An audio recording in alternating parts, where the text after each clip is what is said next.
भाद्र मास शुक्ल पक्ष की पद्मा एकादशी का महात्म्य।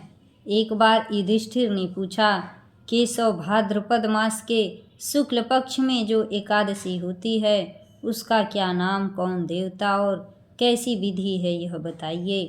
भगवान श्री कृष्ण बोले, राजन, इस विषय में मैं तुम्हें आश्चर्यजनक कथा सुनाता हूँ जिसे ब्रह्मा जी ने महात्मा नारद से कहा था। नारद जी ने पूछा, चतुर्मुख, आपको नमस्कार है। मैं भगवान विष्णु की आराधना के लिए आपके मुख से यह सुनना चाहता हूँ कि भाद्रपद मास के शुक्ल पक्ष में कौन सी एकादशी होती है। ब्रह्मा जी ने कहा, मुनि श्रेष्ठ, तुमने बहुत उत्तम बात पूछी है। क्यों न हो वैष्णव जो ठहरे। भादो के शुक्ल पक्ष की एकादशी पद्मा के नाम से विख्यात है। उस दिन भगवान ऋषिकेश की पूजा होती है। यह उत्तम व्रत अवश्य करने योग्य है। सूर्यवंश में मानधाता नामक एक चक्रवर्ती सत्य प्रतिज्ञ और प्रतापी राजर्षि हो गए हैं। वे प्रजा का अपने औरस पुत्रों की भांति धर्मपूर्वक पालन किया करते थे। उनके राज्य में अकाल नहीं पड़ता था, मानसिक चिंताएं नहीं सताती थीं और व्याधियों का प्रकोप भी नहीं होता था। उनकी प्रजा निर्भय तथा धन धान्य से समृद्ध थी। महाराजा के कोष में केवल न्यायोपार्जित धन का ही संग्रह था। उनके राज्य में समस्त वर्णों और आश्रमों के लोग अपने अपने धर्म में लगे रहते थे। मानधाता के राज्य की भूमि कामधेनु के समान फल देने वाली थी। उनके राज्य करते समय प्रजा को बहुत सुख प्राप्त होता था। एक समय किसी कर्म का फल भोग प्राप्त होने पर राजा के राज्य में 3 वर्षों तक वर्षा नहीं हुई। इससे उनकी प्रजा भूख से पीड़ित हो नष्ट होने लगी। तब संपूर्ण प्रजा ने महाराज के पास आकर इस प्रकार कहा। प्रजा बोली, नृपश्रेष्ठ, आपको प्रजा की बात सुननी चाहिए। पुराणों में मनीषी पुरुषों ने जल को नारा कहा है। वह नारा ही भगवान का अयन निवास स्थान है, इसीलिए वे नारायण कहलाते हैं। नारायण स्वरूप भगवान विष्णु सर्वत्र व्यापक रूप में विराजमान हैं। वे ही मेघ स्वरूप होकर वर्षा करते हैं। वर्षा से अन्न पैदा होता है और अन्न से प्रजा जीवन धारण करती है। नृपश्रेष्ठ, इस समय अन्न के बिना प्रजा का नाश हो रहा है, अतः ऐसा कोई उपाय कीजिए जिससे हमारे योगक्षेम का निर्वाह हो। राजा ने कहा, आप लोगों का कथन सत्य है, क्योंकि अन्न को ब्रह्म कहा गया है।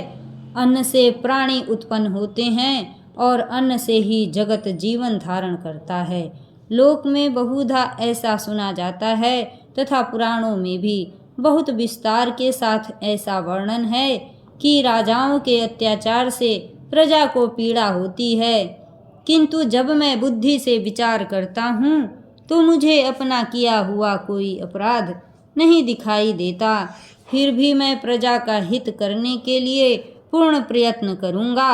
ऐसा निश्चय करके राजा मानधाता इन्हें गिने व्यक्तियों को साथ ले विधाता को प्रणाम करके सघन वन की ओर चल दिए। वहां जाकर मुख्य मुख्य मुनियों और तपस्वियों के आश्रमों पर घूमते फिरे।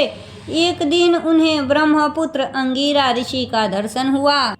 उन पर दृष्टि पड़ते ही राजा हर्ष में भरकर अपने वाहन से उतर पड़े और इंद्रियों को वश में रखते हुए दोनों हाथ जोड़कर उन्होंने मुनि के चरणों में प्रणाम किया। मुनि ने भी स्वस्तिक कहकर राजा का अभिनंदन किया और उनके राज्य के 7 अंगों की कुशल पूछी। राजा ने अपनी कुशल बताकर मुनि के स्वास्थ्य का समाचार पूछा। मुनि ने राजा को आसन और अर्घ्य दिया। उन्हें ग्रहण करके जब वे मुनि के समीप बैठे तो उन्होंने इनके आगमन का कारण पूछा। तब राजा ने कहा, भगवान, मैं धर्मानुकूल प्रणाली से पृथ्वी का पालन कर रहा था, फिर भी मेरे राज्य में वर्षा का अभाव हो गया। इसका क्या कारण है, इस बात को मैं नहीं जानता। ऋषि बोले, राजन, यह सब युगों में उत्तम सत्य युग है। इसमें सब लोग परमात्मा के चिंतन में लगे रहते हैं तथा इस समय धर्म अपने चारों चरणों से युक्त होता है। इस युग में केवल ब्राह्मण ही तपस्वी होते हैं, दूसरे लोग नहीं। किंतु महाराज, तुम्हारे राज्य में यह शूद्र तपस्या करता है, इसी कारण मेघ पानी नहीं बरसाते। तुम इसके प्रतिकार का यत्न करो, जिससे यह अनावृष्टि का दोष शांत हो जाए। राजा ने कहा, मुनिवर, एक तो यह तपस्या में लगा है, दूसरे निरपराध है, अतः मैं इसका अनिष्ट नहीं करूँगा।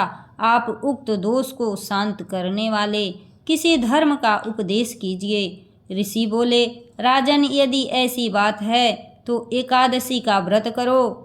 भाद्रपद मास के शुक्ल पक्ष में जो पद्मा नाम से विख्यात एकादशी है, उसके व्रत के प्रभाव से निश्चय ही उत्तम वृष्टि होगी। नरेश, तुम अपनी प्रजा और परिजनों के साथ इसका व्रत करो। ऋषि का यह वचन सुनकर राजा अपने घर लौट आए। उन्होंने चारों वर्णों की समस्त प्रजाओं के साथ भादो के शुक्ल पक्ष की पद्मा एकादशी का व्रत किया।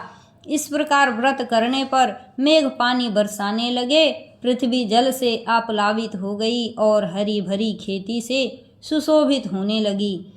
उस व्रत के प्रभाव से सब लोग सुखी हो गए। भगवान श्री कृष्ण कहते हैं, राजन, इस कारण इस उत्तम व्रत का अनुष्ठान अवश्य करना चाहिए। पद्मा एकादशी के दिन जल से भरे हुए घड़े को वस्त्र से ढककर दही और चावल के साथ ब्राह्मण को दान देना चाहिए। साथ ही छाता और जूता भी देने चाहिए। दान करते समय निम्नांकित मंत्र का उच्चारण करें। नमो नमस्ते गोविंद बुद्ध श्रवण संज्ञक अघौघ संचयं कृत्वा सर्वसौख्य प्रदो भव भुक्ति मुक्ति प्रदश्चैव लोकानां सुखदायकः। बुधवार और श्रवण नक्षत्र के योग से युक्त द्वादशी के दिन बुद्ध श्रवण नाम धारण करने वाले भगवान गोविंद, आपको नमस्कार है, नमस्कार है। मेरी पाप राशि का नाश करके आप मुझे सब प्रकार के सुख प्रदान करें। आप पुण्यात्मा जनों को भोग और मोक्ष प्रदान करने वाले तथा सुखदायक हैं। राजन, इसके पढ़ने और सुनने से मनुष्य सब पापों से मुक्त हो जाता है।